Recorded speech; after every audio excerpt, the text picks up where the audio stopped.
You don't approve of how I live my life. Then you are free to walk out that door, my fiancée told me, seconds before leaving for a casual camping trip with her male best friend. So, I did exactly what she suggested. Eat. I removed my name from the lease, cleared out every piece of furniture I had bought, and pulled the plug on our upcoming wedding. 3 days later, she returned to a silent, hollowed out apartment and a simple note on the kitchen counter. When she read it, she didn't just cry. She called me, screaming at the top of her lungs. Hey, Reddit. My name is Dean M29, and I work as a high voltage lineman. Fakings. I clear about 70 grand a year, have solid benefits, and am pretty grounded. I met Chelsea 5 years ago at a community barbecue. She was an energetic, vibrant art student, always glued to her camera. Capturing the world around her. I was the guy quietly flipping burgers, making sure no one got food poisoning. As the sun began to set, she wandered over to my grill. She teased me about my setup, Phew. asking if I was always this intense about not overcooking the meat. We talked until 2 a.m. on the back porch, and for the first time I felt like I'd met someone truly interesting. We were from different worlds, but it worked. Phew, so I thought. We moved in together, it's 18 months later, into a two-room apartment. Rent was $1,350 a month, and the plan was to split it down the middle. In reality, Thing. I covered about 950 of it because her freelance photography gigs were erratic. Shed, book a wedding shoot 1 month, and then nothing for the next 3. Shed pick up retail shifts just to fill the gaps, Fakes. but I was essentially bankrolling our existence. I didn't mind back then. I figured we were building a future together.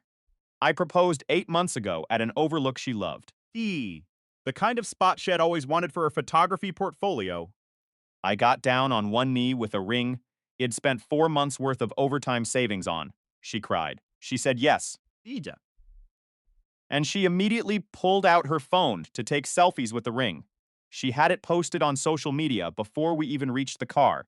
We set the date for 10 months out. Her parents offered to cover half the costs, about 14, Deals. 0, and I was handling the other half. That was right around the time Liam started hovering. Liam had been lurking in the background of her life since I'd known her, a college friend from her sophomore year. Fashion. One of those guys who was perpetually single but always surrounded by women.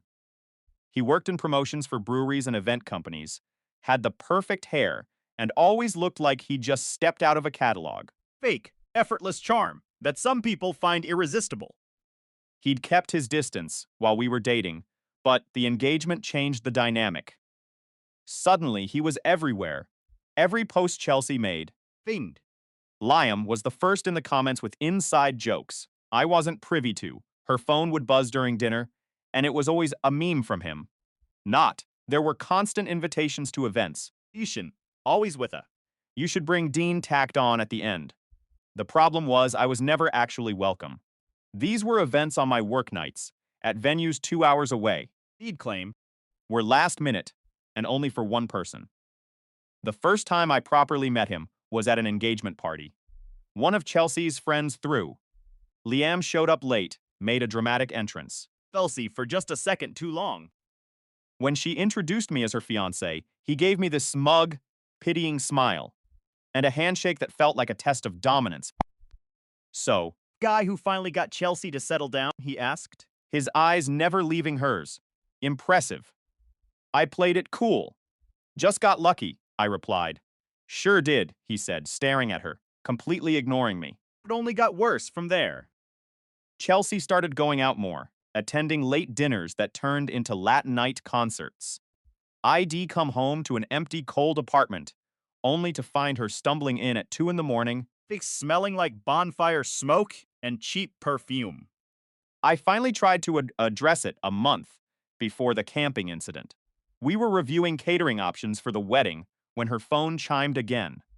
She was grinning at the screen. That, I asked. Liam, she replied without looking up. He's planning a camping trip. 3 days up at Mirror Lake. He wants to know if I'm in. When? I asked. My stomach tightening. Next weekend. Yeah. Wed leave Friday. Ewan. Chelsea. We have the final venue walkthrough that Sunday. We scheduled that 2 months ago.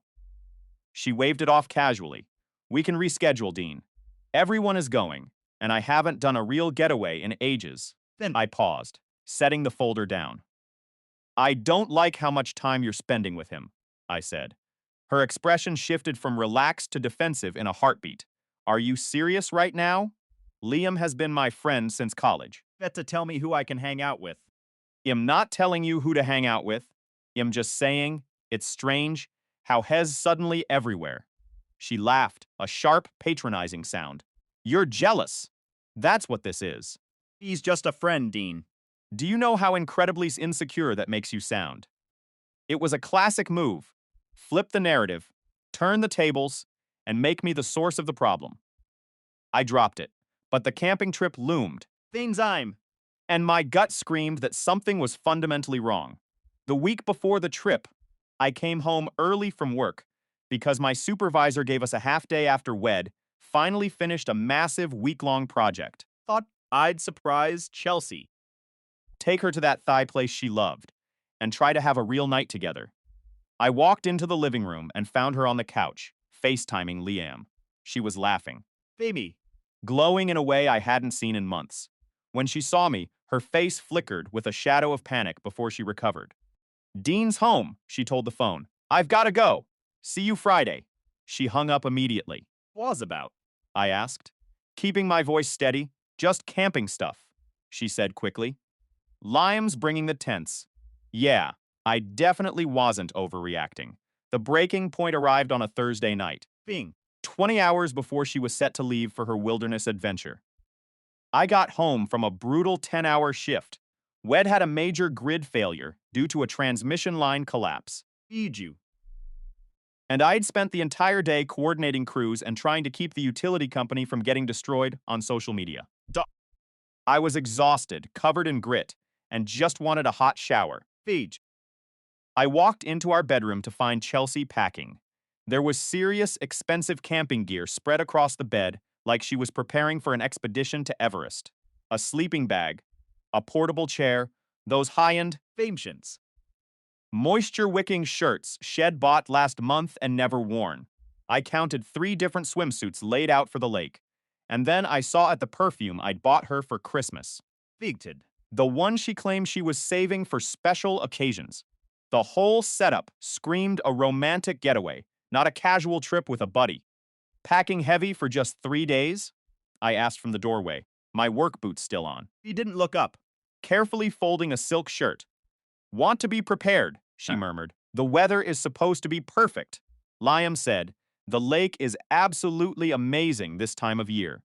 I watched her for a long, silent minute. You don't like my lifestyle. Dean, then just leave, she said, her voice dripping with cold indifference. She didn't even look at me.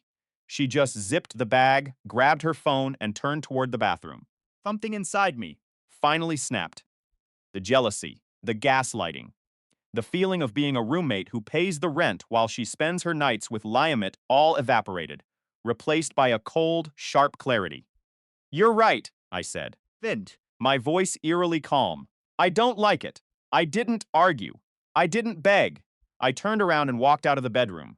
I called a buddy of mine with a flatbed truck, and by the time she finished her shower, My stuff was already on its way out. I took the couch, the TV, the sound system, and every piece of furniture it bought. I pulled my name off the lease at the management office the next morning. Then I canceled the wedding venue and the deposit. I even took the engagement ring back from the jewelry box. When she came home that Sunday from her camping trip, the apartment was bare. There was nothing left but a small That note on the kitchen counter. You said if I didn't like your lifestyle, I should leave. I agreed with you. Enjoy the silence, Chelsea. She called me about 20 minutes later, and her screaming was so high-pitched, I had to pull the phone away from my ear. Where is the couch? Where is the TV? What did you do, Dean? You left me with an empty apartment. I took a deep breath, Phasing. looking out the window of my new, much quieter place. Yes. I didn't leave you, Chelsea, I said, my voice steady. I just followed your advice.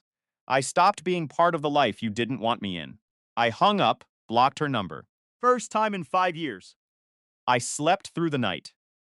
The justice of it wasn't her anger. It was in the absolute, beautiful, and permanent peace I found the moment I stopped caring about her games. It wasn't a loss. Weird. It was an eviction of all the things that were keeping me from being happy. And frankly, the silence was the best thing it ever heard. This is a complete YouTube storytelling script, structured for high engagement, emotional resonance, and dramatic impact. I stood in the doorway, the scent of dust and stale air clinging to my work clothes. She didn't even glance up, her focus entirely on folding a shirt into a neat, compact square. Pleased. I want to be fully prepared, she murmured, not breaking her rhythm. The weather forecast looks perfect, and Liam mentioned the lake is breathtaking this time of year. A cold pit formed in my stomach. Thinking. Maybe I should come along, I said, my voice steady despite the sinking feeling. That's when she looked up, her eyes wide with genuine shock. What? No. This is my friend group, Dean, Even know most of these people.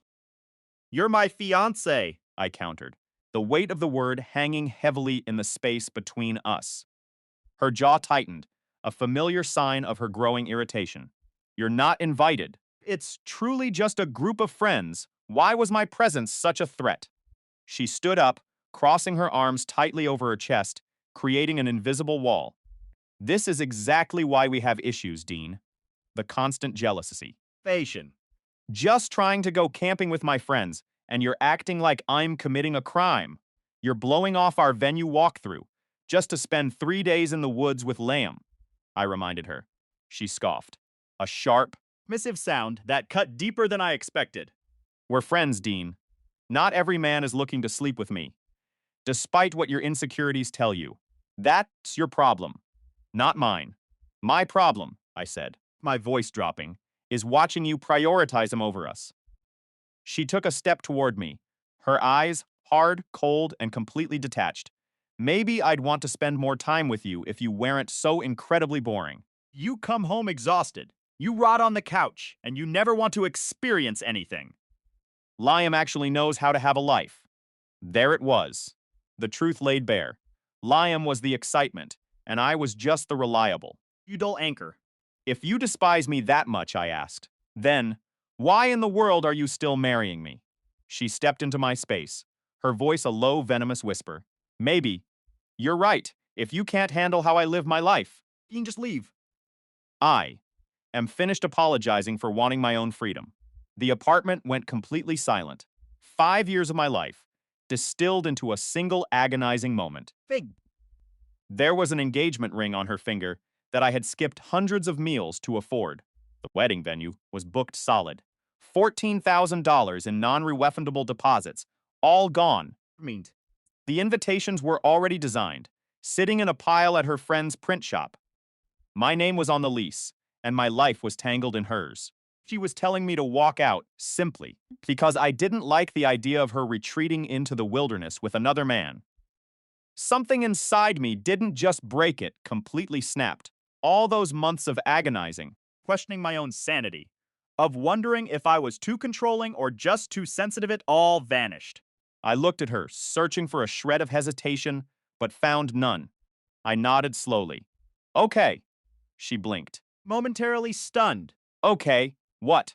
You can go, I said, my voice devoid of emotion. Enjoy your trip. Her expression shifted instantly. She was caught off guard, expecting a fight, some pathetic begging, or perhaps tears. Feud. Whatever. I walked past her toward the closet, my movements mechanical and calm. I pulled out my duffel bag and began to pack. What are you doing? She demanded, her voice rising. Packing. Fane. I started pulling my clothes off their hangers, my focus purely on the task. Dean, don't be so dramatic. I'm just going camping. I'll be back on Monday. I didn't offer a response. I didn't even look her way. Dean, stop it. You're being completely ridiculous. I grabbed my phone and texted Hunter, my oldest friend. Need a place to crash. Are you around? The response might see screen in less than 30 seconds. Doors unlocked. Rooms is yours. Chelsea was watching me now, her confusion rapidly spiraling into panic. Are you seriously walking out over a camping trip?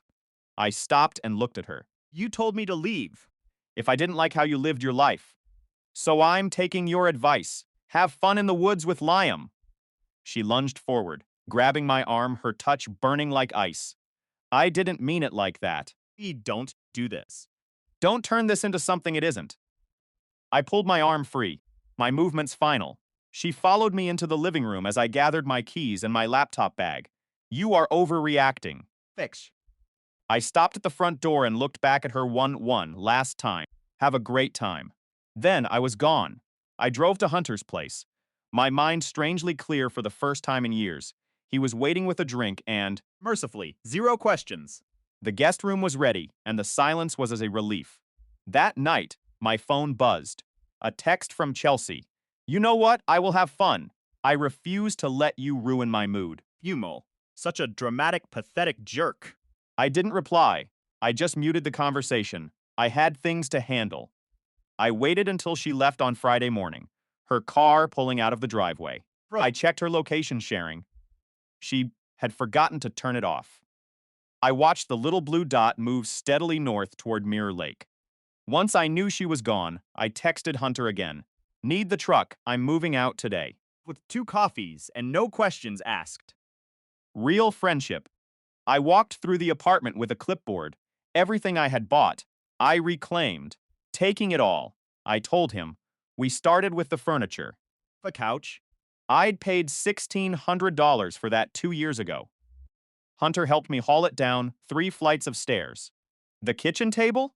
Mine, from before we even lived together. Phew, the massive TV and the entertainment console. Both mine. The desk, the office chair, the bookshelf, the dresser of everything was bought with my salary. We worked for 4 hours straight. I created a spreadsheet as we moved. Tallying the cost. Over $5,100 in furniture alone.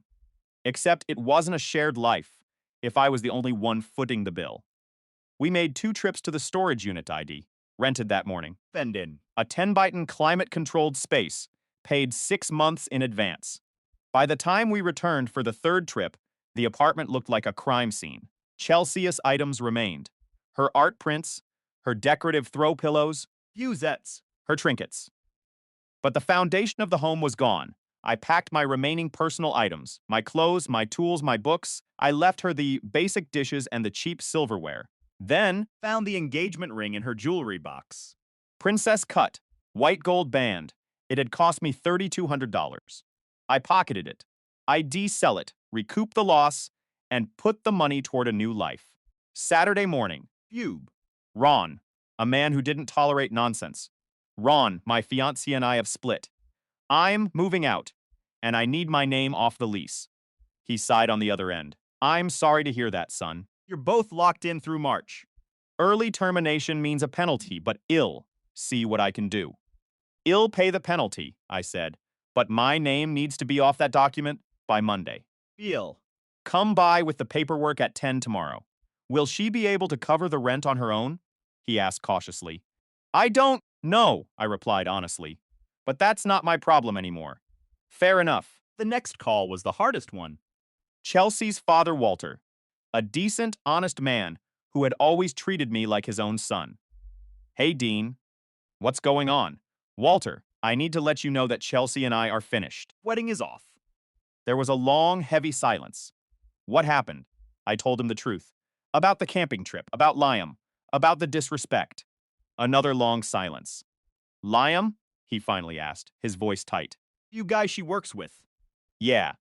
He let out a long, weary breath. I've been wondering about that. I've seen the way he comments on her posts. He paused, then asked, Are you sure about this, son?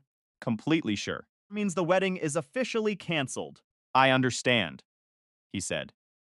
And I'm sorry you had to go through this. When I hung up, I felt a weight lift. On Monday, the paperwork was signed. I was free. 3 days later.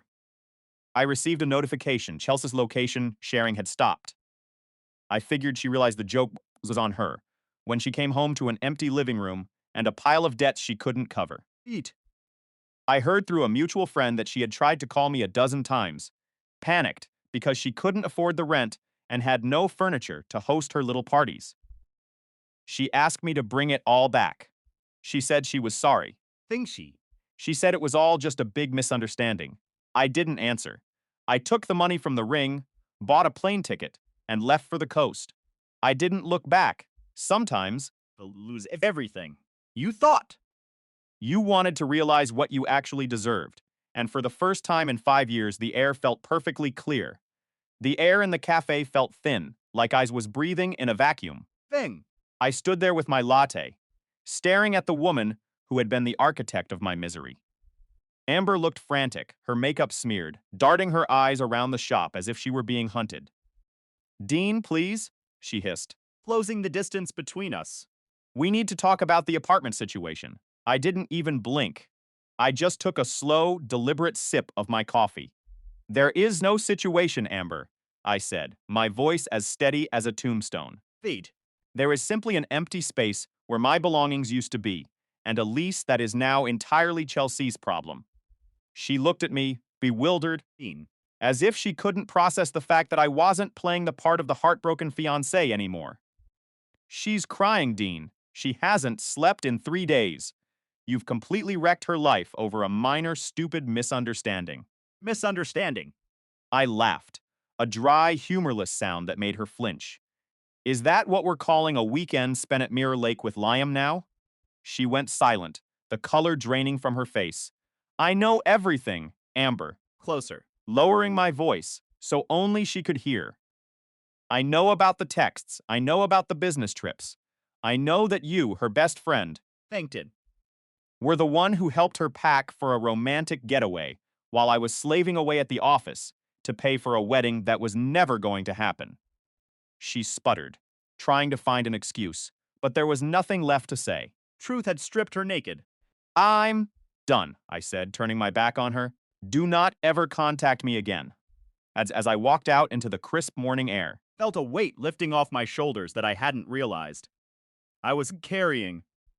the walk to my office felt different. The nitty noise, the chatter, the frantic pace of everyone else none of it mattered anymore. I reached my desk, Isim. checked my emails, and saw a notification from the rental agency. Chelsea had tried to call them, likely to complain about the missing furniture. The agent had simply told her that the lease was signed, the deposit was processed, You. and the inventory audit confirmed everything taken was legally mine. I leaned back in my chair, closing my eyes.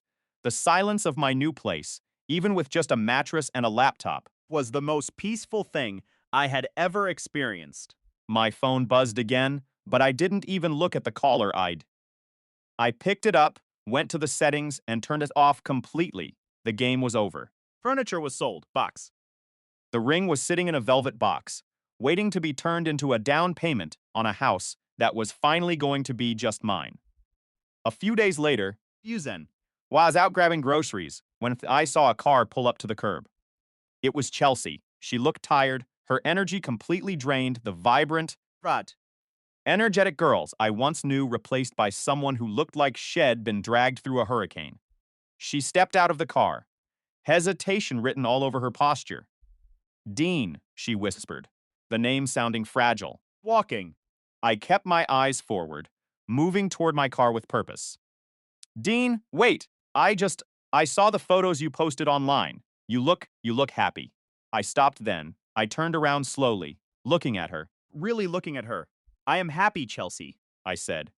And for the first time in my life, I wasn't lying I'm happy, because I finally realized that I wasn't just losing a partner. He was being released from a prison I had built for myself. Her eyes welled up with tears, but there was no sympathy left in me to give. What about the wedding? She asked, a last-ditch effort to keep the fantasy alive. Vincent. The wedding was a performance, I replied coldly, and the curtain fell on Sunday. I got into my car and started the engine. As I drove away, I looked in the rearview mirror one last time. She was standing on the sidewalk, Feed. looking small and defeated. I didn't feel rage. I didn't feel sadness. I felt absolute, cold, liberating freedom. The road ahead was open. The silence was mine to keep. And for the first time in 5 years, Future was entirely, perfectly blank. I drove home, turned on some music, and began the rest of my life. I was sitting on the couch, the controller gripped tight in my hands, trying to lose myself in the game, Turn to pick the match, I murmured. not looking up. We played until the clock hit 2 in the morning. Tuesday morning felt cold. I was grabbing a quick coffee near my office when Amber suddenly appeared out of nowhere. She literally stepped right in front of me as I was heading to my truck, arms crossed, staring me down. I tried to walk around her, but she sidestepped, blocking my path again. "Don't you dare ignore me, Dean," she hissed. Fate. "Chelsea is a total mess because of you." I unlocked my truck door, but before I could climb in, she grabbed the edge of the door, forcing it open. "You gutted her apartment," she accused, her voice rising. You canceled the wedding. "You disappeared like some kind of spineless coward. What kind of man does that?" I looked down at her hand, pale and trembling against my doorframe. "The kind who is done being disrespected." Replied flatly. Move your hand. "Not until you listen to me." I gave the door a firm, steady pull. She had to let go, or risk losing her fingers. I started the engine, Vic. and she slammed her palm against my window in a fit of rage. "You're absolutely pathetic," she shrieked. She dodged a bullet. "Liam is twice the man you'll ever be." I rolled the window down just 2 inches. Finction. "Then she should be perfectly happy with him," I said and drove off. I checked my rearview mirror and saw her standing in the middle of the parking lot, screaming something I couldn't hear. I didn't care. That afternoon, Text popped up from an unknown number. Bernie's Diner, 6 p.m., be there. Grace. No, please, no request, just a cold command from my ex-fiancée's mother. Assuming I'd just obey because she said so, I ignored it. At 6:15, Phone rang. same unknown number. "Dean, this is Grace." Her voice was sharp. "I'm sitting here at Bernie's waiting for you. Where are you? At home. I told you to meet me at 6. "You demanded," I corrected. He declined. Her voice went from cold to ice. "I am Chelsea's mother. After 5 years together, you owe me the respect of a conversation." "I don't owe anyone anything," I replied. "We are done, Grace." Thing, don't you dare hang up on me. She snapped. "My daughter is devastated. You took everything from that apartment. You will return it. You will apologize. And you will fix this disaster you created." Single thing. I said, my voice steady. "It was all mine. Half of it should be hers. You live together. You don't just get to steal everything because you're throwing a tantrum. Call the police then." We're challenged. "I have the receipts for every single item." "This is financial abuse, Dean. I could have you arrested for this." I almost laughed out loud. "Good luck with that."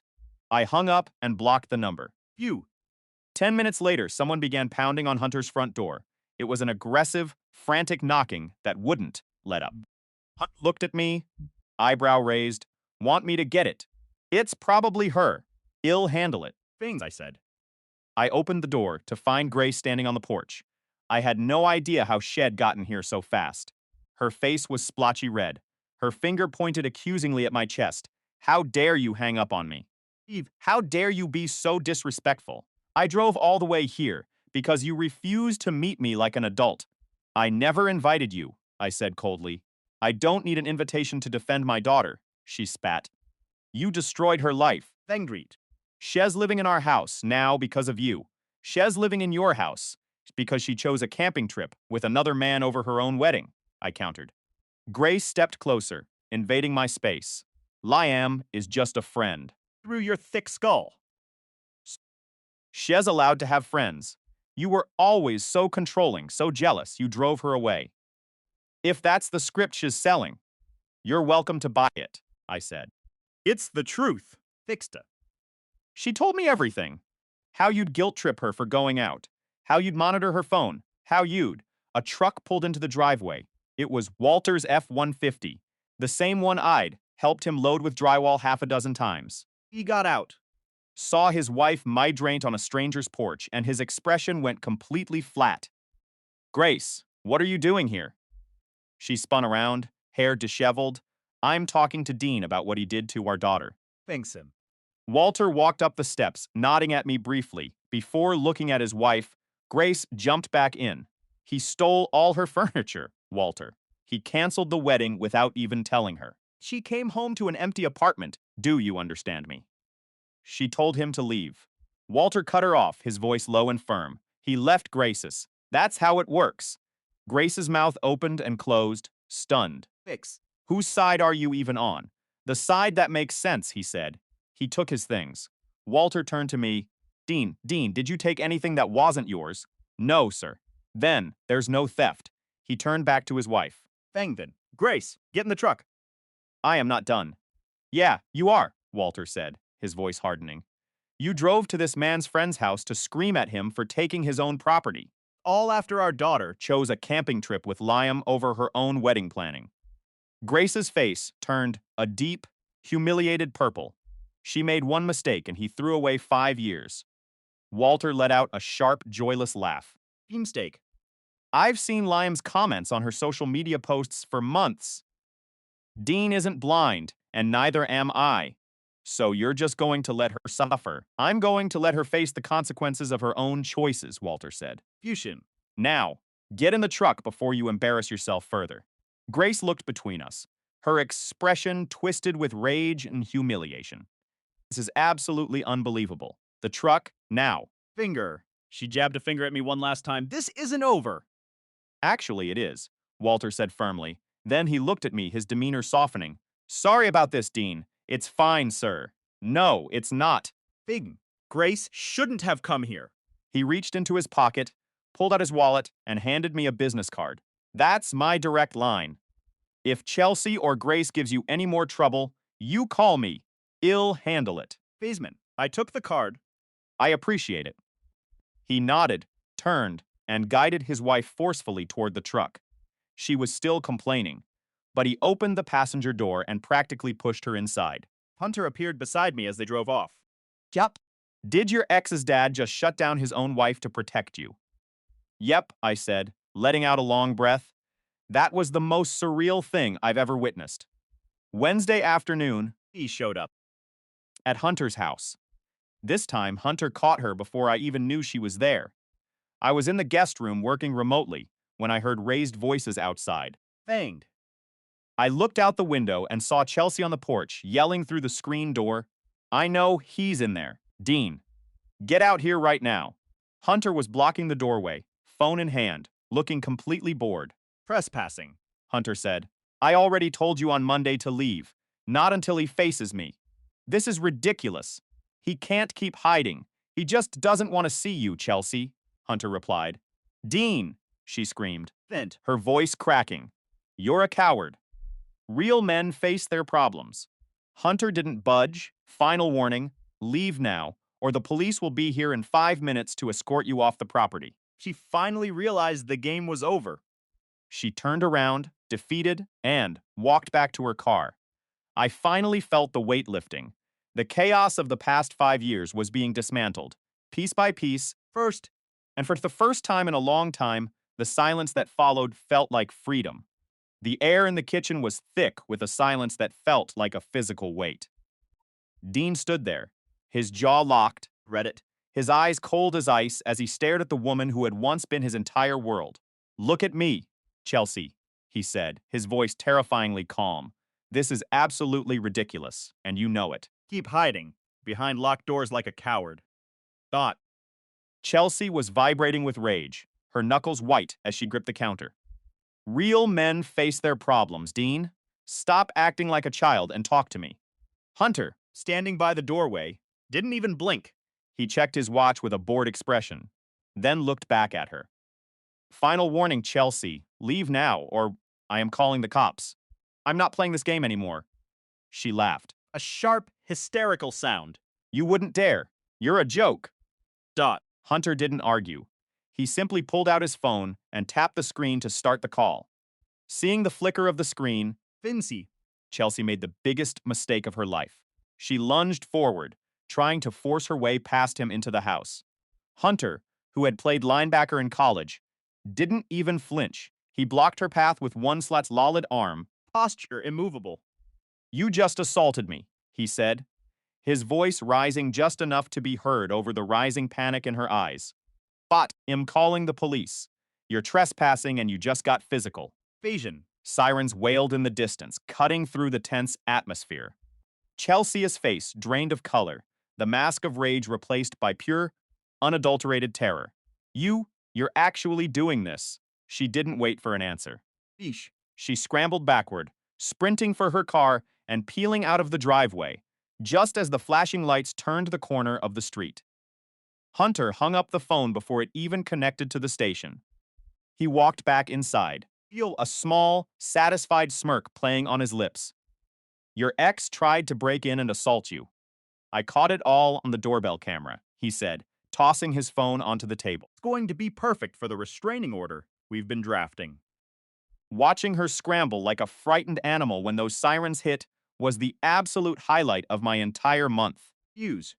Chelsea's reality began to crumble in slow motion, and I had a front row seat to every agonizing, embarrassing second of it through mutual friends who couldn't help but keep me in the loop.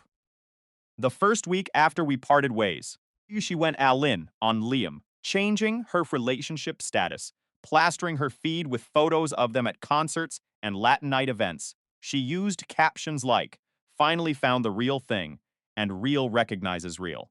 Meant. Her comment section was a swarm of validation hearts, fire emojis, and hollow praises. But Liam only played along for exactly 4 days. Then, he posted a photo with a different girl, and then another one the very next day. By day 7, Chelsea was in the comments, asking who is that? On his posts, like a woman losing her mind, he didn't even give her the courtesy of a reply. When she eventually showed up at a venue where he was working a promotion, filled her in front of a massive crowd, that he wasn't looking for anything serious and that he never had been. He said, "I thought you knew that, Chelsea." She didn't take the rejection well, Figs. causing such a massive scene that the security team had to drag her out of the building. Week 2, the reality of her finances hit. She was short on rent by hundreds of dollars, Moment. and her part-time job was barely keeping her afloat. Her photography business had completely dried up, mostly because her client list was made up of my connections colleagues, needing headshots or friends who were tired of her flakes. He called her parents, weeping, begging for a bailout. They gave her one final check, $1,600 under strict conditions. Get a full-time job, stop the partying, and start acting like an adult.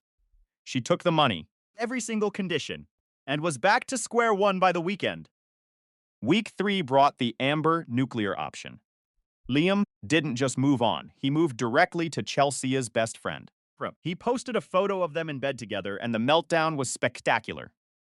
Chelsea went scorched earth in the comments, calling Amber a snake and a fake friend, painting. but Amber just clapped back with a screenshot, showing Chelsea had never been exclusive with Liam in the first place. Then the skeletons started falling out of the closet. Fish. Someone exposed that Chelsea had borrowed money from a friend months ago and never paid it back. Another person mentioned she had bailed on being a bridesmaid because she was too hungover to stand. By week 4, Beefon. the girl who thought she was a princess was back in her childhood bedroom, sleeping under the same posters from high school, working a dead-end retail job. The desperate messages started at week 5. She sent texts from burner numbers. "I made a mistake. You were right about everything. I ignored them. I'm losing my mind, I need you," she pleaded. I ignored those too. She even tried to show up at my old office. But the receptionist told her I had transferred months ago. When she posted a long, rambling Facebook rant at 2 a.m. calling me abusive and manipulative, I didn't get angry. I just took a screenshot and sent it to my lawyer. Post backfired. Immediately, people who actually shoo Memi coworkers, my friends, started flooding the comments with the truth. She deleted the post within 3 hours, but it was far too late. Meanwhile, my own life was upgrading in ways I hadn't even thought possible. By week 3, I had signed a lease on a gorgeous one-bedroom apartment in a better part of town. It was mine. I bought a sectional sofa with deep, soft cushionings, the kind where you can actually stretch out and breathe. I mounted a massive 65-inch TV on the wall and rebuilt my gaming setup from the ground up. I treated myself to a custom PC, fixing. a liquid-cooled beast with an RTX 4080 and lights that made my room feel like a cockpit. I bought the mechanical keyboard with the clicky switches she used to nag me about, and I enjoyed every single satisfying click. I spent about $4,500 on my space, and I didn't feel a shred of guilt because, for the first time in years, the money with Shipuri was actually mine. Dot. A local rec basketball league on Wednesday nights. Really viewed out to be the perfect way to burn off stress. At first, I was gasping for air after 10 minutes, a grim reminder of how much I'd let myself go while walking on eggshells in that relationship. But by week 4, I was keeping pace. by week 8, I was the one leading the offense. I started hitting the gym 4 days a week, not for revenge, but for my own sanity. I put on 15 pounds of solid muscle. I felt stronger than I had in a decade. My work buddies started inviting me to Thursday Happy. Hours the ones I'd spent years skipping because Chelsea always had some emergency or event she needed me to attend. Thing was clear. Everything was quiet. Everything was mine. I realized then that the best way to handle someone like Chelsea wasn't to fight her. It was to succeed so completely, so loudly, And so joyfully. that she realized she never actually mattered to my future. The justice wasn't in her misery. The justice was in my peace. It took me 3 months to realize I had a life again. I was hitting the gym, Finally. feeling like myself after years of being drained. Work buddies started inviting me to Thursday happy hours, the same ones Iddy skipped for years because Chelsea always had a crisis or a demand. Felt good to be a human being instead of a project. Then, at a work mixer, I met Nicole. She was a graphic designer with real ambition. We didn't talk about drama. We talked about projects, about hiking, about life. For the first time in forever, Respect felt like the baseline, not some luxury I had to earn. Around week 10, the peaks was shattered. Nicole started getting messages at 11 p.m. He's abusive. Chelsea wrote, he's a monster. Get out while you can. Then 30 minutes later, he's using you to replace me. You'll see his true colors. It was pathetic. Chelsea wasn't just losing a boyfriend, she was losing control of her favorite toy. Nickel Didn't respond, she just screenshotted every single word and sent them to me. My lawyer took one look at the thread and told me, document everything. She's spiraling. I created a folder on my phone. Every rant, threat. every unhinged Facebook post. It was my insurance policy. Nicole blocked her, ignored her, and honestly, she never even brought it up again. That was the moment I knew I had officially upgraded. Fuel. I thought the Chelsea show was canceled, but the finale was waiting for me at Greg's housewarming party. I almost didn't go, but Greg was a real friend, and I was tired of hiding. Nicole was on my arm, looking radiant. Heads up, Quickly, Greg whispered at the door. Chelsea is here. She showed up uninvited, and she looks unstable. We mingled, pretending we didn't notice the cold, predatory gaze tracking us from the corner. Around 9, the room turned silent. Chelsea walked over, swaying slightly, her eyes bloodshot. Dean, we need to talk, she spat out. There's nothing to say, Chelsea. Leave, I replied, my voice steady. She laughed, a sharp, broken sound. You replaced me with her? Downgraded, Dean. You're pathetic. Nicole didn't blink. She just looked at Chelsea, then looked at the mess of an outfit Chelsea was wearing. Wow, Nicole said, smooth as silk, rich coming from you. Really checked a mirror lately. Chelsea's face went purple. Shut up, you. She turned back to me, screaming now. I gave you 5 years. You're boring. You're nothing without me. This is embarrassing, Nicole said firmly. You should leave. Chelsea snapped. She lunged, reaching for Nicole's hair, but Nicole was quick. She stepped aside with grace. Chelsea's momentum, fueled by her own rage and the weight shed put on, betrayed her. She didn't hit Nicole, she hit the dessert table. A 3-tier chocolate cake met her face mid-lunge. It was a disaster. Frosting everywhere, cake crumbles sticking to her hair. Final blow was the sound of fabric failing. As she tried to steady herself, her jeans split right down the back seam. The room stayed dead silent for 3 seconds. Then, someone stifled a laugh. Then another. He stood there. Covered in chocolate, exposed to the room, realizing that the power she thought she had was gone. She looked at me, then at the phone in Greg's hand, recording the entire pathetic display. Her anger didn't just fade, it turned into absolute crushing humiliation. Stop laughing! She shrieked, her voice cracking like glass. Time to go, I said, barely raising my voice. She didn't fight it. He turned and ran out the front door, leaving the drama and the cake behind. That night, I didn't feel guilty. I didn't feel like a victim. I felt like a man who finally reclaimed his narrative. Feed Zader. Nicole held my hand on the drive home, and we didn't even mention Chelsea's name. Some people spend their lives trying to tear you down, but they don't realize that in the end, they only succeed in tearing themselves apart. Folder on my phone fee. Proof of her insanity. But I never needed to show it to anyone again. Sometimes, silence is the loudest victory of all. The air in the garden was thick with the scent of lilies and the sharp, Suffocating tang of humiliation.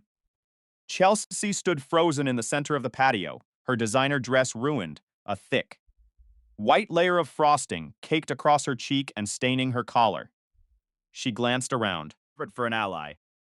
but all she found were cameras, dozens of phones held by people she once considered her inner circle, all capturing her lowest point. The anger that had fueled her entrance moments ago was rapidly evaporating, placed by a cold, hollow shame that made her hands tremble. "Stop laughing!" she shrieked, her voice cracking into a jagged, pathetic sob. Greg didn't even flinch, Bing. his thumb dancing across his phone screen as he calmly recorded the spectacle.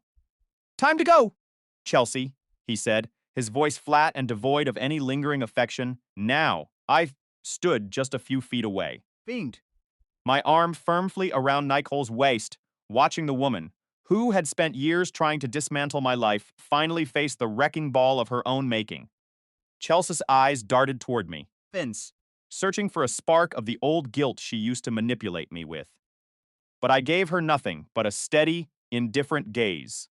Her mascara was running in long, dark rivers down her face, and her jeans ripped during her frantic, clumsy attempt to storm the stage where, held together by nothing more than pride and frayed threads. You're all just miserable, cruel jerks," she spat out, backing toward the side gate with a clumsy, limping gait. Grundy. She tried to shield the tear in her pants with one hand, while frantically clawing at the sticky icing on her face with the other. She spun around, stumbling over her own heels, and fled through the gate like a wounded animal. A few seconds later, the sharp, aggressive roar of her engine broke the silence, followed by the screech of tires as she peeled away from the curb. Stop! For a heartbeat, the backyard was deathly still, the air vibrating with the echo of her departure. Then, the laughter returned, louder and sharper than before. "Well, that was certainly a new level of pathetic," someone whispered from the corner of the patio, You. though the comment carried clearly across the lawn. Greg looked down at his ruined suit, then at the remnants of the cake smeared across his pristine tablecloth, and let out a long, weary sigh. Suppose. "That's one way to crash a wedding," he remarked, shrugging off the chaos with the practiced ease of a man who had finally stopped caring. I walked over, offering him a hand to help clear the debris, feeling a strange, quiet peace settle over my chest. People continued to huddle in groups, whispering, dissecting every frame of the disaster, their eyes still wide with the shock of what they had just witnessed. Nicole squeezed my arm, Fix. her presence a constant grounding force that reminded me exactly where I belonged. We stayed until the stroke of midnight, the night air turning crisp, Few. until the last of the guests had filtered out and the lights of the venue began to dim. Driving back to my house, the city lights blurred past the windows, reflecting a Priyahali that was finally, blissfully, mine. We got home, You job. the house warm and inviting, and moved into the kitchen to start the coffee machine. I sank into the cushions of my couch, looking around at the home I had built, You worn. the life I had painstakingly reclaimed from the wreckage she had left behind. Suddenly, my phone buzzed against the coffee tabla, sharp, insistent vibration that cut through the quiet. It was the group chat from the wedding, Frolit. a cascade of notifications and video clips being uploaded by everyone who had been standing there with their phones ready. I tapped the screen, and Nicole leaned in close, Fuse. our heads brushing together as we watched the replay of Chelsea's spectacular collapse. She had arrived with every intention of burning my world down, convinced that she could reclaim the spotlight and reassert her dominance. Beatful. Instead, she had only succeeded in cementing her own disgrace, proving to every single person we knew exactly who she was. I locked the phone, tossed it aside, and took Nicole's hand in mine. You. I wasn't the same man who had been manipulated by Chelsea's games, and I certainly wasn't the man who would ever let her hurt me again. We are so incredibly close to hitting that 100,000 subscriber milestone on this channel, Thanked. and I'm so grateful for every one of you who has joined this journey. If you haven't hit that subscribe button yet, please consider doing it. Now, what helps us reach that goal and keeps these stories coming to you every single week. Picked. Thank you for being here, for listening, and for helping me turn the page on this chapter of my life. Thankty. They say, you never truly know a person until you are no longer useful to them. I spent 6 years of my life playing the role of a silent foundation, holding up the walls of a house that belonged only to her. E. I traded my own ambitions for her textbooks and my peace of mind for her clinical rotations. When I stood in that garden on a summer evening, holding a manila envelope while the music played, Ease. I realized the most expensive lesson of my life wasn't the tuition I paid. It was the realization that I had married a stranger. Sup Reddit, let me take you back to the beginning. I was 29. For most of my 20s, my identity was essentially Lauren's husband. We met in college, a classic tale of a chemistry major bumping into a predental student at a crowded house party. The chemistry was instant, electric, Fuse. And honestly, it felt like the start of something beautiful. Lauren was brilliant, driven, and possessed this fierce, infectious energy that made you want to help her climb mountains. I loved that fire in her. I really did. Thanked. We got married during our junior year, young, foolish, and deeply convinced that we were soulmates. For those first few years, life was simple and sweet. We had those long, Fade you. late-night study sessions that always ended in breakfast runs at 3 a.m. We went on spontaneous road trips whenever our bank accounts could spare the gas money, but then came dental school. Fiend.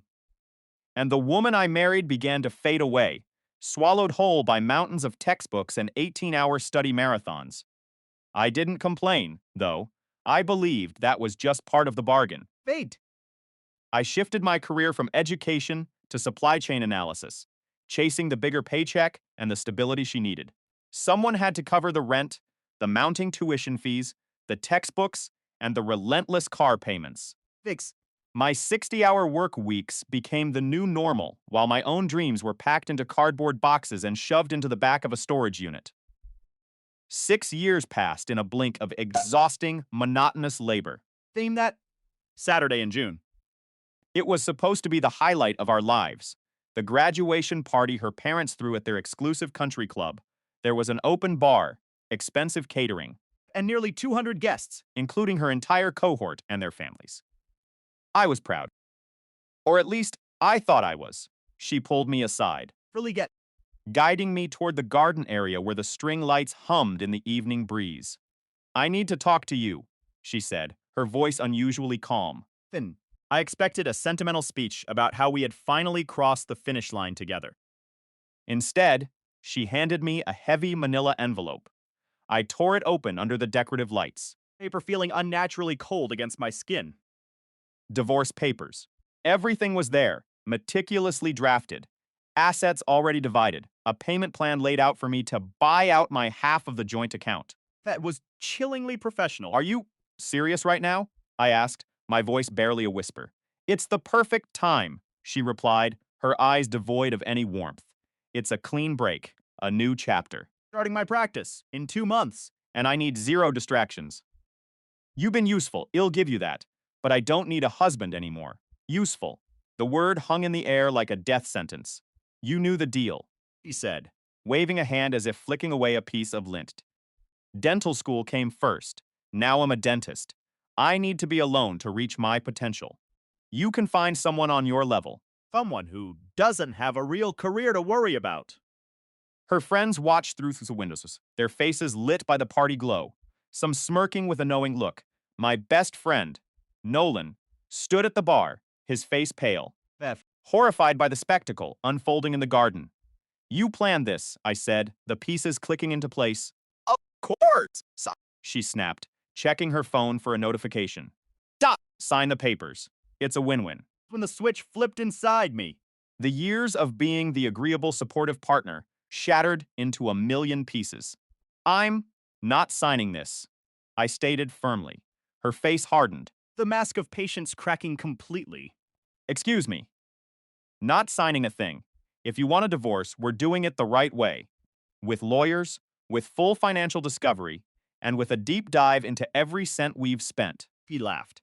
A sharp, condescending sound. You're being difficult for no reason. Just sign it and walk away. No, I replied. Fine, have it your way, she hissed, turning back to the party without a second glance. Day. She showed up at our apartment, expecting me to be a broken man. She walked right past me, headed for the bedroom. I need my clothes and books, she said, not even looking at me. I sat at the table, Think. my laptop open, revealing a spreadsheet that would change everything. You think you're staying here? I asked, a dark laugh escaping my lips. I just need a few days, she countered. Not happening, I said. Standing up and closing the laptop. Dot pack. Your bags and get out. Now. She didn't know that my work in supply chain analysis had made me an expert at identifying inefficiencies and liabilities. Things it. I had spent the night reviewing every bank statement, every loan application, and every credit card bill from the last 6 years. I found the patterns of her excessive spending, the secret accounts she'd been building, Thank you. and the way she had intentionally mismanaged our joint assets. When the lawyers got involved, they didn't see a useful husband and a brilliant dentist. They saw a systematic pattern of financial abuse. Phew. The judge didn't just look at her degree, he looked at the cost of the life I had sacrificed to buy it. The clean break she wanted turned into a financial audit that lasted 6 months. In the end, You. the woman who claimed I wasn't on her level found herself starting her practice in debt, while I walked away with the peace of mind that comes when the truth is finally laid bare. She tried to call me a month later, her voice trembling, begging to discuss a settlement. I didn't even listen to the voicemail. I just hit delete.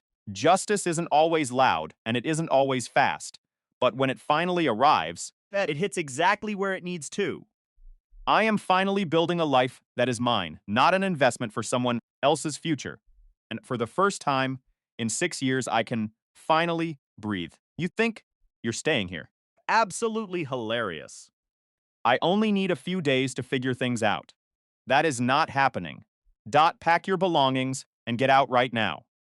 She brushed past me, heading straight for the bedroom, Eat. but my eyes remained glued to the laptop screen. Taut's 6 years of financial records were pulled up in a neatly organized spreadsheet. Dot, rent payments, tuition transfers, and every single dollar I had tracked because I was the only one paying attention to where our money actually went.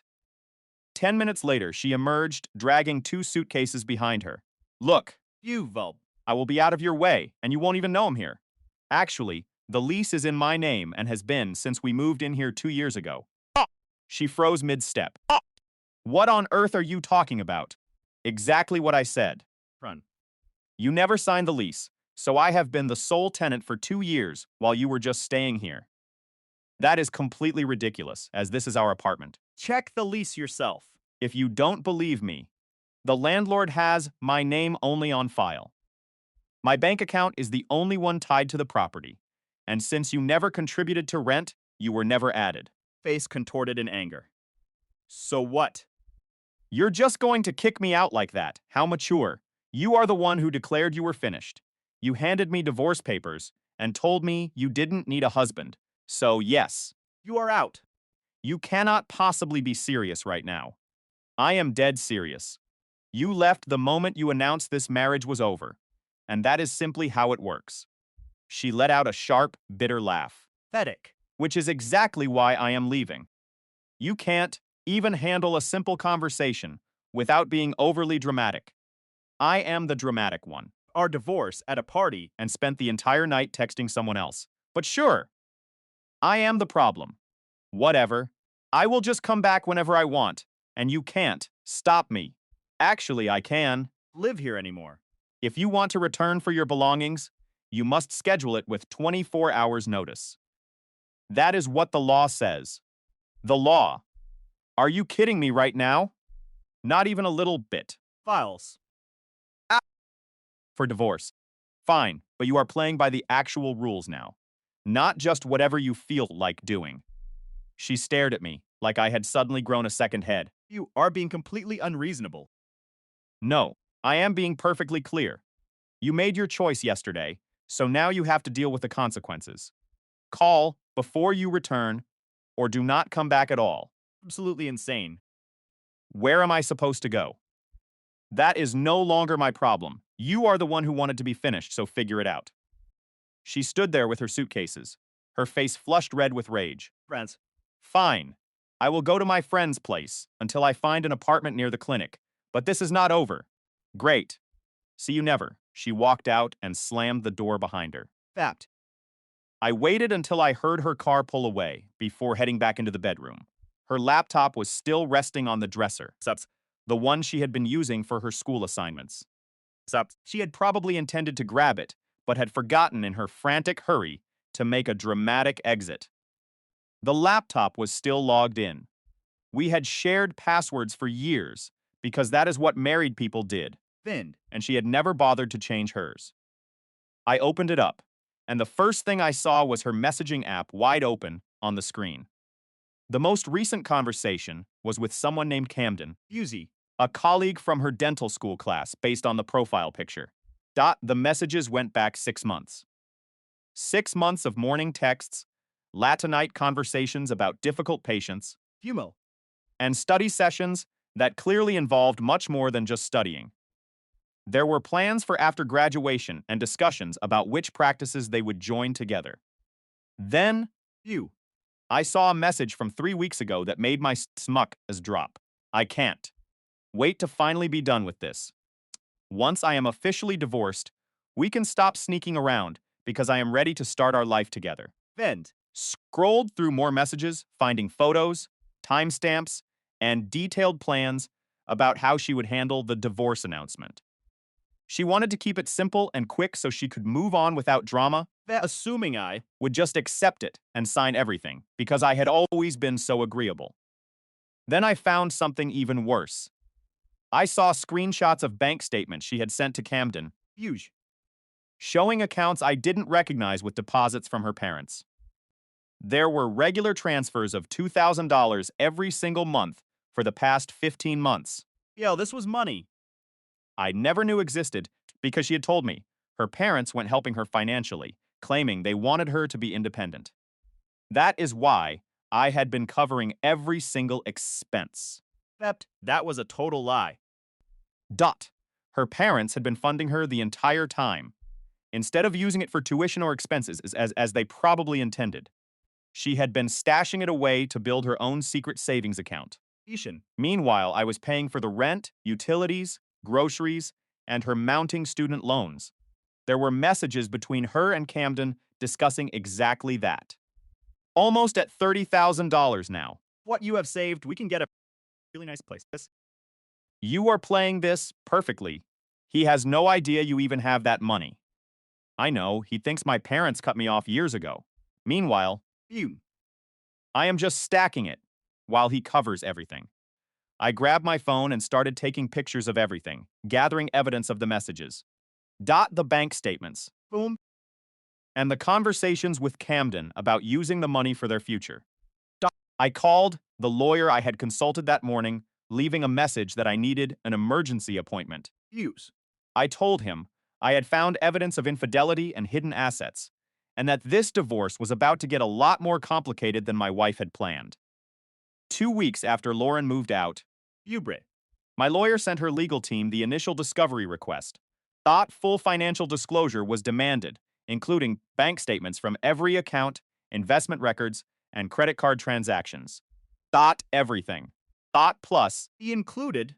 noticed that we had concrete evidence of infidelity and were fully prepared to contest the divorce terms she had proposed.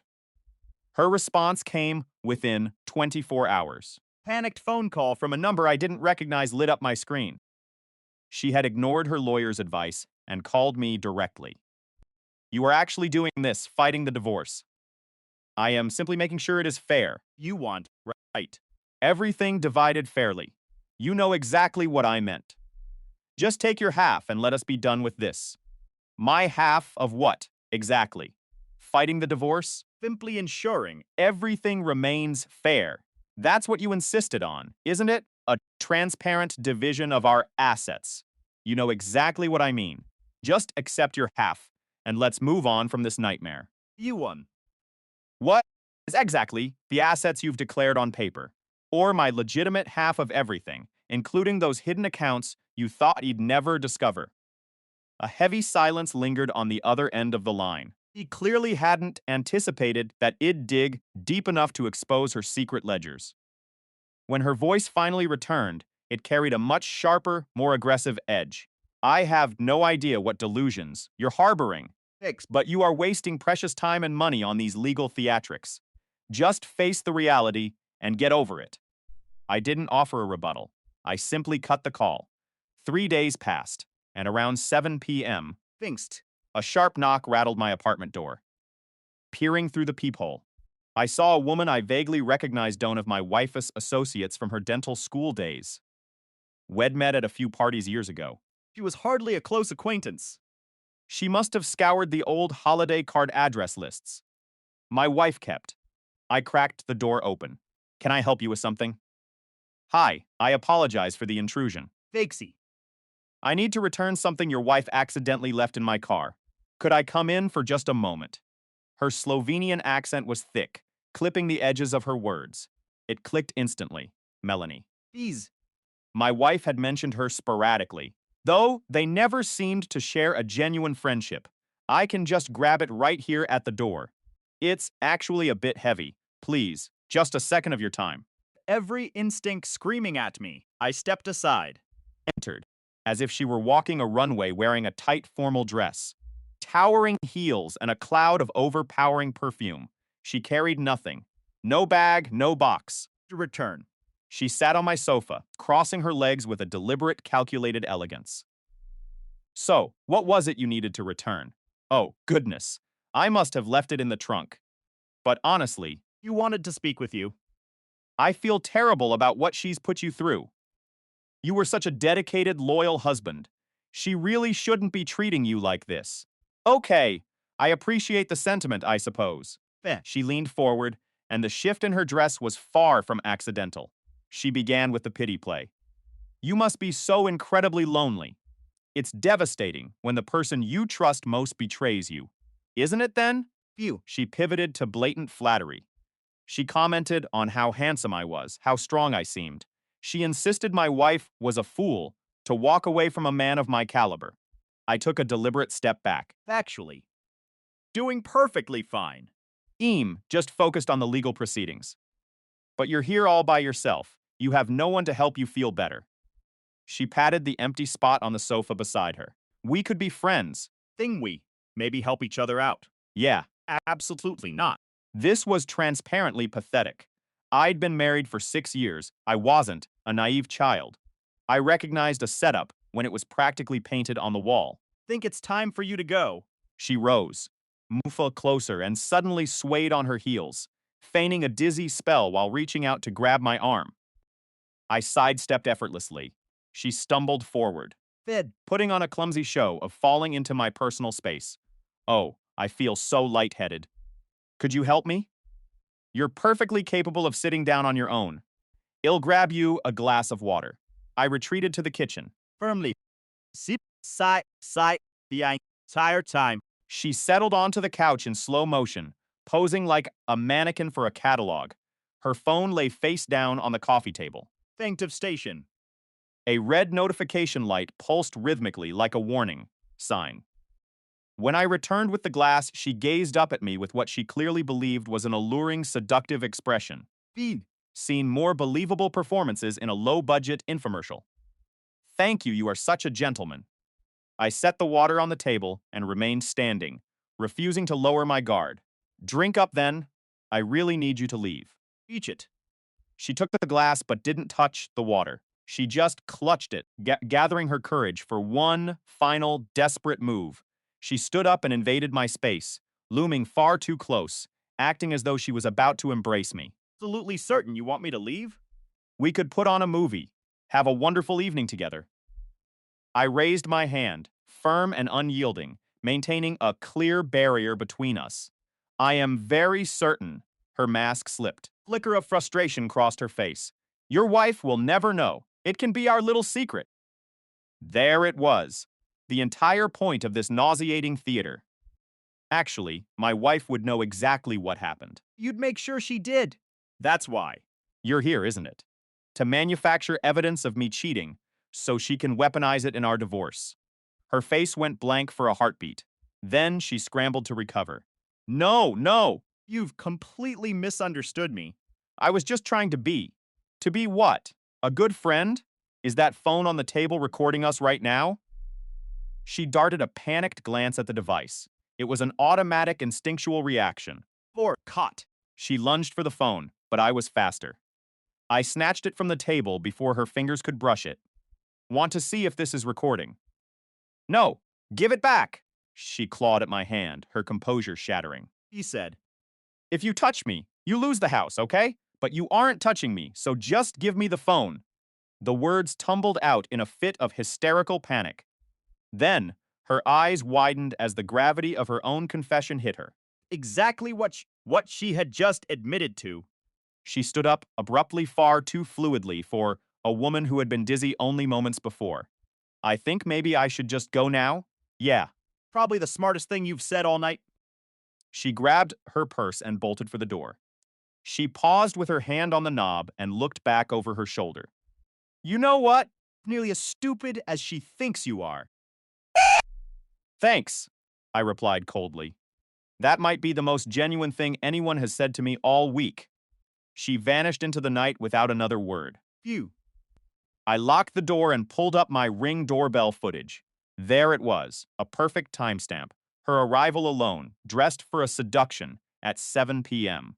Her exit, 20 minutes later, looking livid rather than lightheaded. Thinked. The footage didn't show the conversation, but it proved the intent. It proved she didn't come here to return a lost item. She came here to facilitate a frame-up.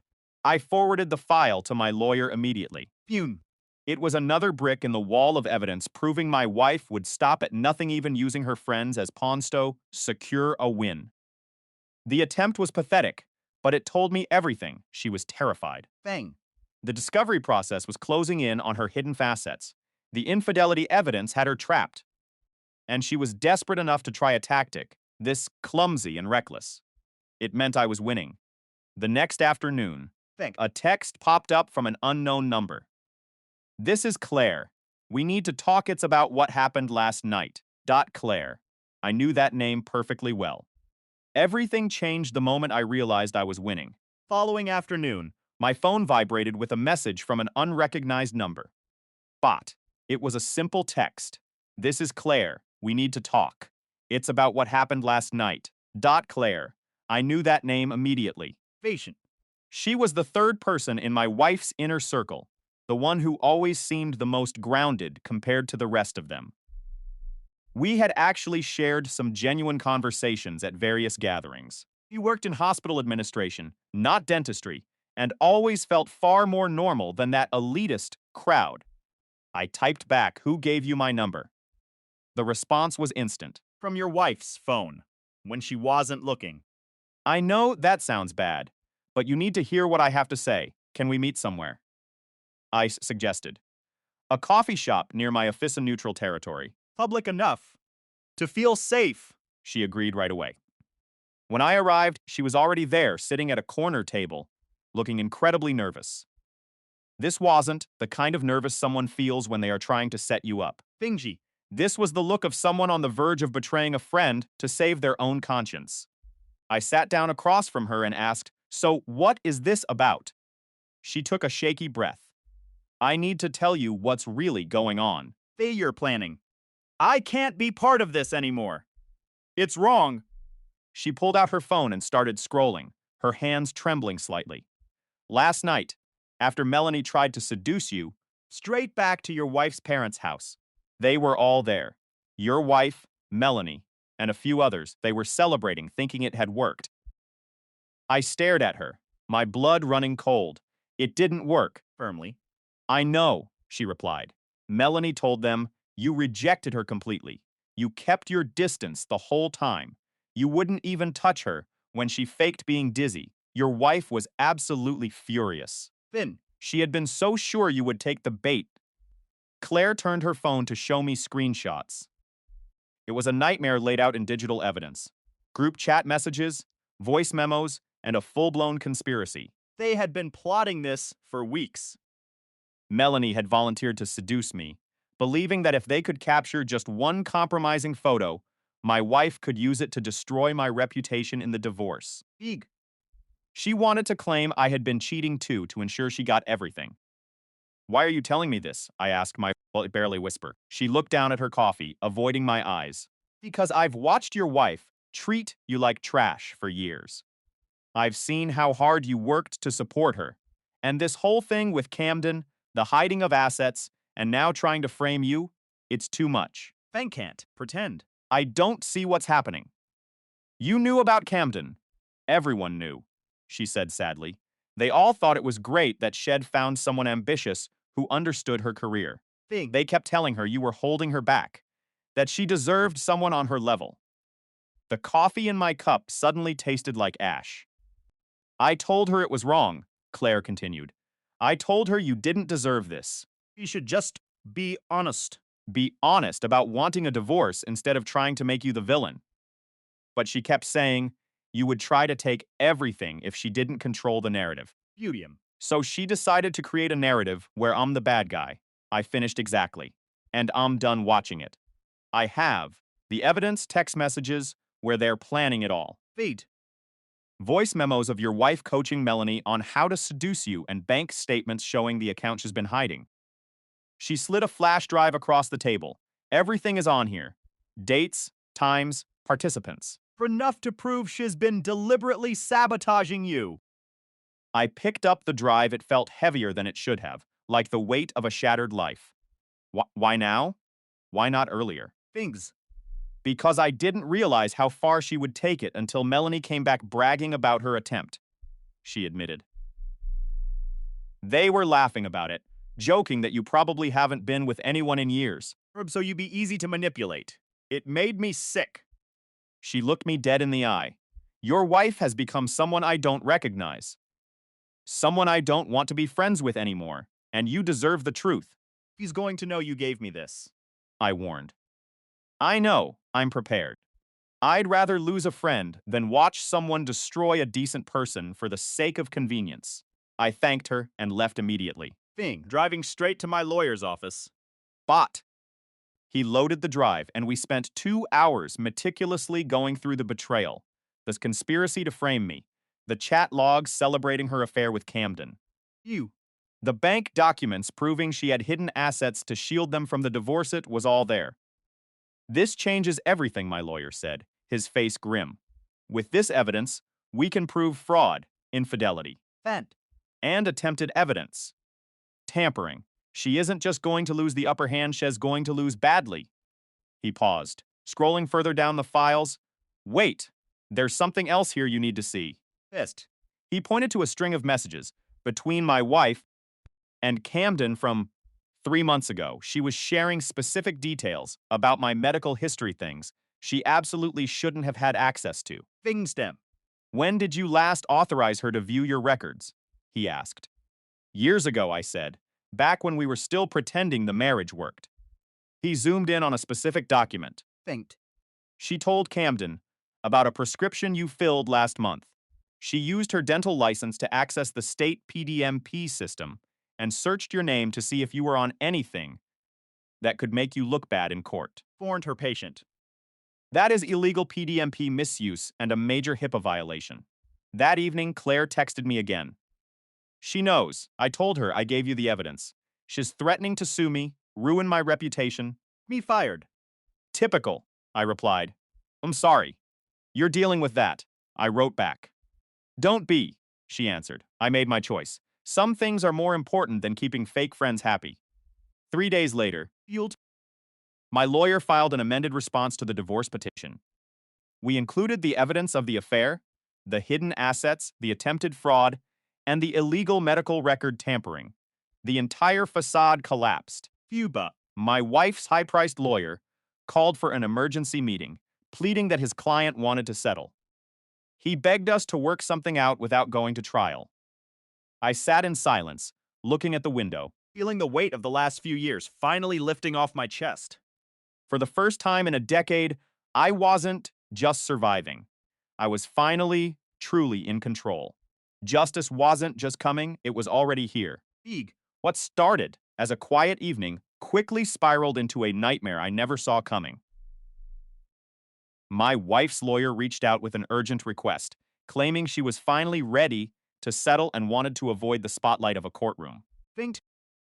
I looked at my attorney, and his silence said everything I needed to know. He didn't even hesitate before firing back a response. Your client had her chance to be transparent, and instead, Crumbs. she chose a path of calculated fraud and conspiracy. There is nothing left to negotiate. We will see her in front of a judge. The discovery process that followed was an absolute train wreck for her. Every secret account. She desperately tried to tuck away had to be laid bare. Every cent she siphoned off had to be accounted for, down to the last dollar. Every fabricated.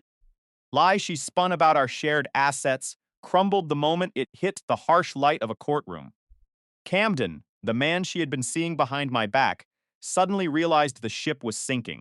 Absolutely nothing to do with the wreckage. I remember reading his texts from the discovery files, and honestly, it was almost poetic. She had even shared screenshots of their private messages on her social media, Binged. bragging about how perfect they were. When she told him the divorce proceedings were becoming a legal minefield, he didn't offer support. He wrote, "This is exactly why I stay away from drama." She. When she begged him to stand on the witness stand and back up her version of the timeline, his reply was ice cold. "I am not getting involved in your legal mess. I thought you had this handled." Binges. The final message he sent before blocking her permanently was the ultimate reality check. "Look, I thought you were going to be a successful dentist with a life together." This whole fraud and conspiracy thing isn't what I signed up for. "I need to focus on my career. Good luck with everything." It was a sharp, painful realization for her. He had viewed her as an accessory to his life. Professional partner for his status. The moment that accessory came with the heavy weight of legal consequences, he vanished. Thing. She had thrown away 6 years of a committed marriage for a man who couldn't handle 6 months of inconvenience. The aftermath was brutal. The comment section on her posts turned into a feeding ground. Thing. Former classmates from her dental school began chiming in with details no one else knew. Someone leaked the screenshots of her messages to Camden, Fee. where she had called me useless and boasted about how much money she had successfully hidden from me. Another person posted the actual court filings detailing the fraud charges. Within one short week, her online world had completely imploded. Meanwhile, a different connection was forming. Claire and I started talking more, and it wasn't about the legal battles at all. Not. We spoke about our days, the small, Evil. mundane things that actually make life feel human. She would tell me about the exhaustion of her workday, and I would share stories about the absurdity of my own life. It was effortless. It was calm. Being seedy. "I keep wondering how you managed to stay so steady through all of this," she remarked one night over a quiet dinner. We had started meeting up regularly, just to check in on each other. Thing. Her the anger she was hunting for would have been a mistake, I explained. Documentation and a strong legal team are the only things that truly matter now. "That is very mature of you," she said before adding with a wink. Perhaps you are just very calculated. "I am not quite sure which one yet." She laughed then, and it was a genuine sound. It was real, unlike the hollow, performative laughter I had been subjected to for 6 years. We weren't dating. Not in the traditional sense. But there was a rhythm building between us that felt entirely right. The divorce itself dragged on for 6 grueling months. There were endless depositions. Eek. mountains of paperwork, and increasingly desperate settlement offers from her side. I refused every single one of them. She had demanded this battlefield, so I gave her exactly what she wanted. Affected. The judge was visibly disgusted by her conduct, the hidden assets, the infidelity, the scheme to frame me, and the conspiracy to forge evidence. Everything was laid out in the official record, Fingered. and Claire's testimony provided the final, crushing blow.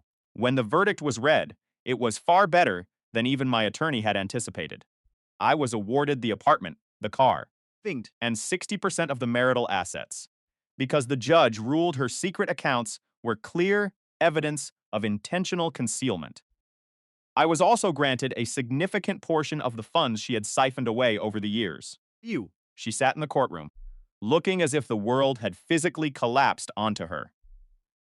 Her lawyer kept leaning in, whispering instructions, likely telling her that fighting further would only destroy what little she had left. Fixed.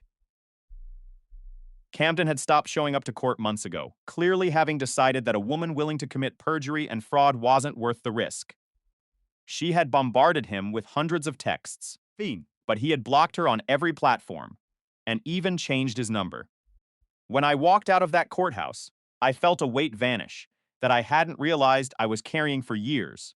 I hadn't just won assets, I had won my life back. Fing? I was finally free of someone who saw me as nothing more than a bank account with a heartbeat. Claire was waiting for me outside, having taken the afternoon off just to stand in my corner. How did it go? She asked. It is over. I said, breathing the fresh air for the first time in forever. It is finally over. She hugged me right there on the steps, a gesture of pure, shared relief. We grabbed dinner that evening and started planning a hiking trip for the weekend. So, what happens now? She asked while we finished dessert. Now I figure out who I am outside of that marriage, I replied. Build a life that is actually mine.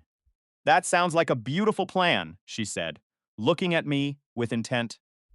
Do you want to be a part of it? The building part, I mean? She smiled, and in that moment, Everything. yeah, I said softly. I think I would like that very much. We decided to take things slowly, moving with intention rather than haste. 3 months after the divorce was finalized, we made it official. 6 months after that, she moved into my apartment, the very place my ex-wife had once told me she was too good for. It felt like coming home for the first time.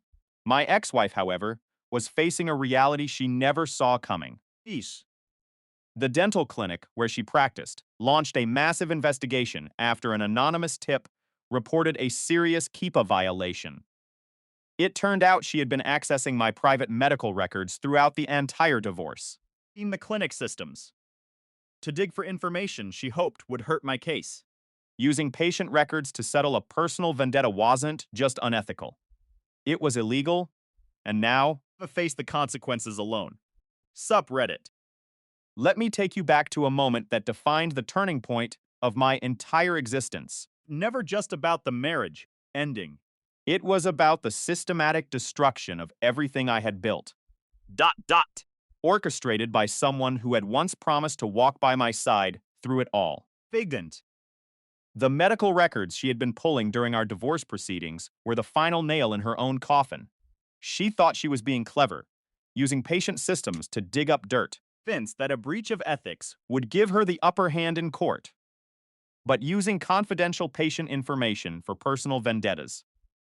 That wasn't just unethical, it was a criminal offense. The clinic didn't hesitate. She was suspended immediately, and formal legal proceedings began against her. She lost her associate position, and her career was placed on indefinite probation. The dental community is a surprisingly small, Fend. interconnected web, and news travels faster than a whisper.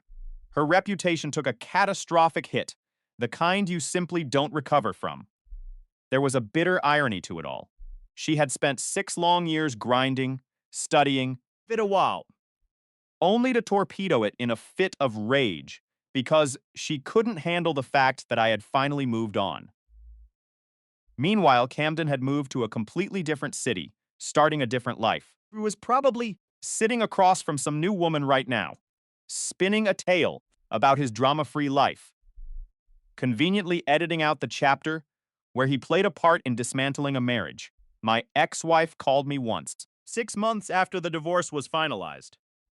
I had unblocked her number, mostly because I had reached a state of total indifference. I made a mistake. Such a huge mistake.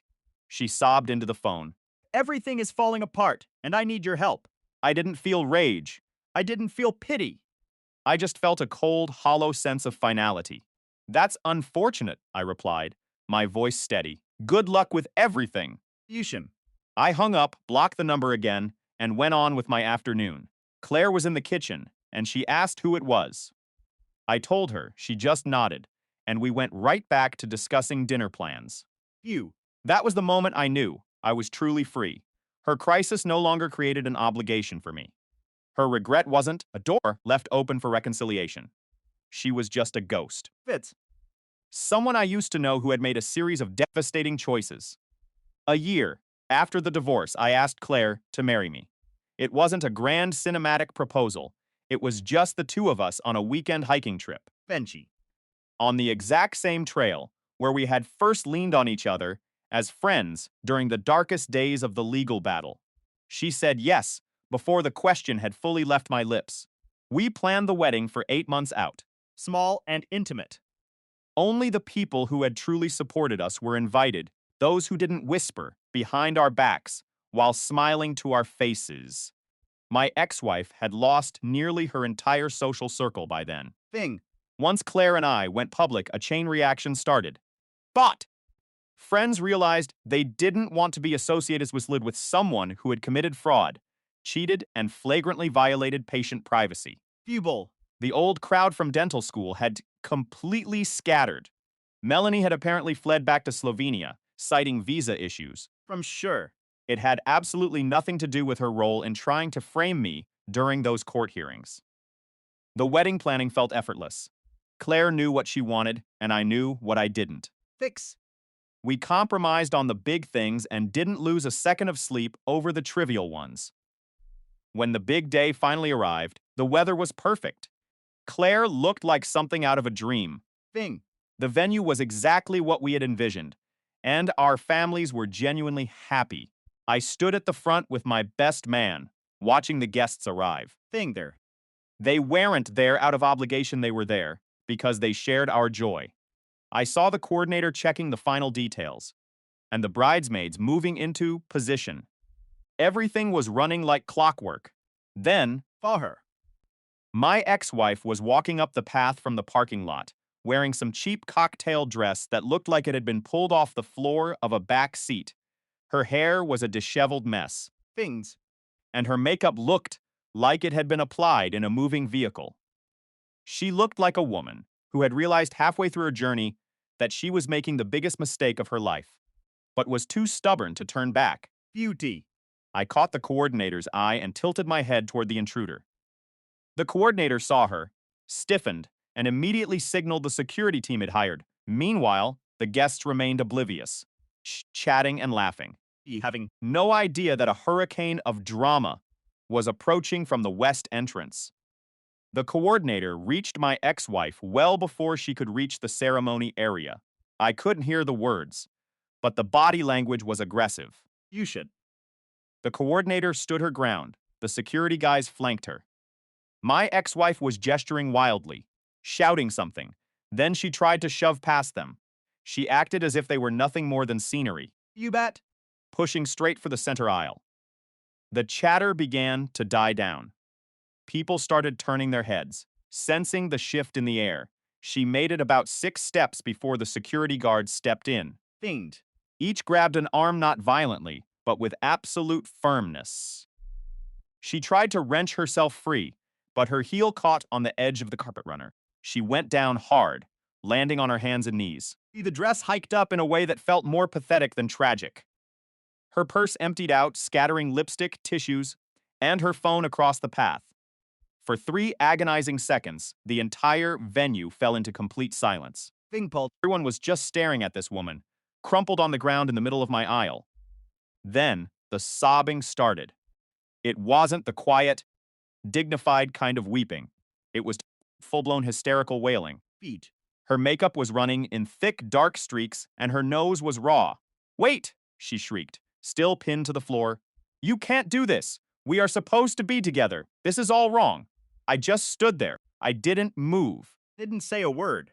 I watched this person I once loved dissolve into a total meltdown at the most important moment of my life. Claire's sister leaned over and whispered, "Do you want me to handle this?" "No," I replied. Security has it covered.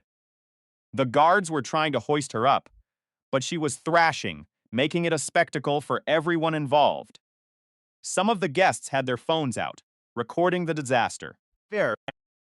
I knew this would be all over social media by the time dinner was served. I'm a dentist. She screamed at the crowd, desperate for some kind of validation.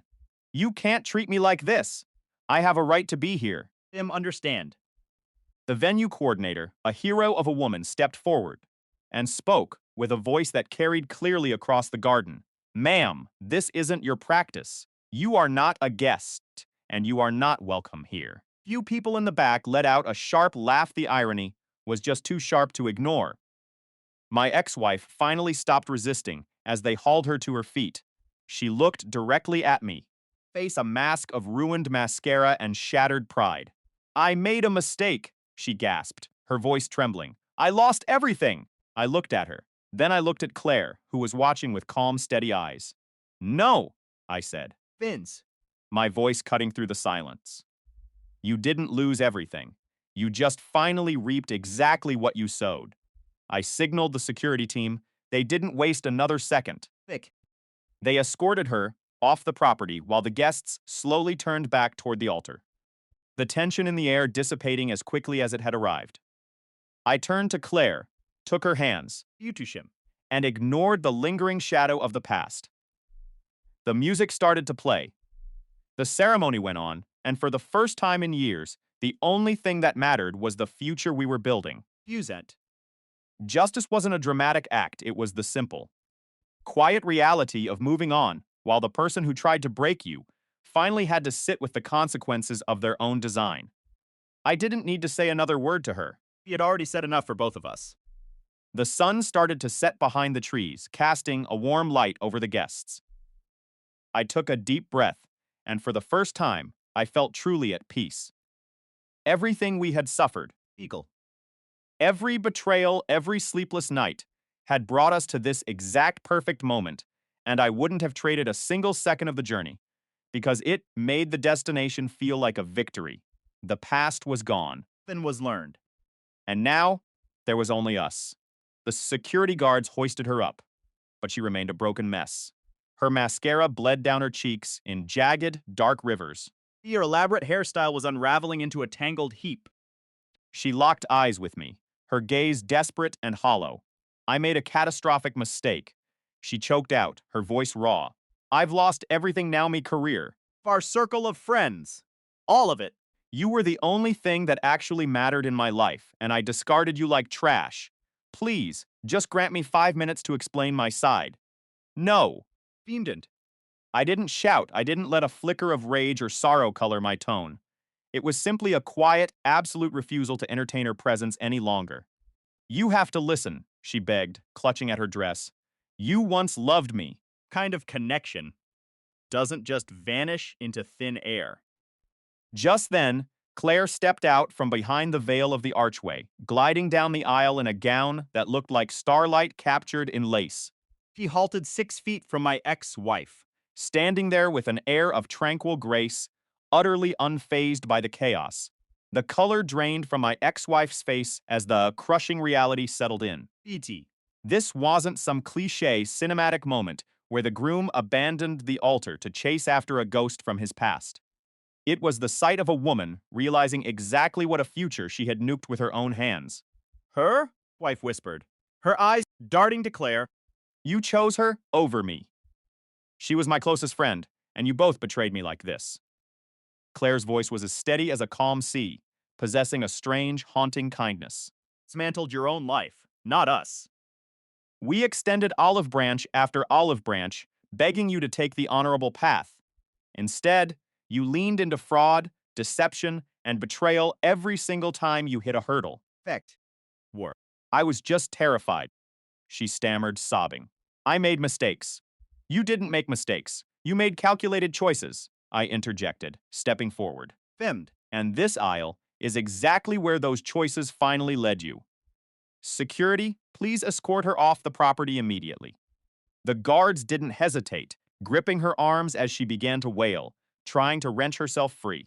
You. She kept screaming my name, a frantic, pathetic sound that bounced off the walls of the venue. The guests stood in a deathly silence, witnessing the total wreckage of a life in real time. As they neared the exit, Nolan, Fend. my oldest friend and groomsman, leaned over to a guest and whispered, loud enough for half the room to hear, man, he really dodged a nuclear warhead there. A ripple of nervous, genuine laughter broke out across the rows. Ex-wife. Whipped her head around to glare at him, her indignation causing her to trip over her own heels again. She caught her balance, but the clumsiness only deepened the humiliation of the scene. Finked. Once the guards successfully ushered her into the parking lot, the wedding coordinator followed close behind to ensure she didn't loop back around. Claire turned back toward the starting point of her entrance, Fume. meeting my gaze with a small, knowing smile that told me everything was exactly as it should be. It was the greatest wedding gift I could have ever hoped for. Fixin'. My ex-wife's dramatic arrival lasted just long enough to confirm that I had made the right decision twice over. But, guys, we are incredibly close to hitting that 100,000 subscriber milestone on the channel. You haven't clicked that button yet. Please consider subscribing. It truly helps us reach that dream, and I can't thank you enough for being part of this journey.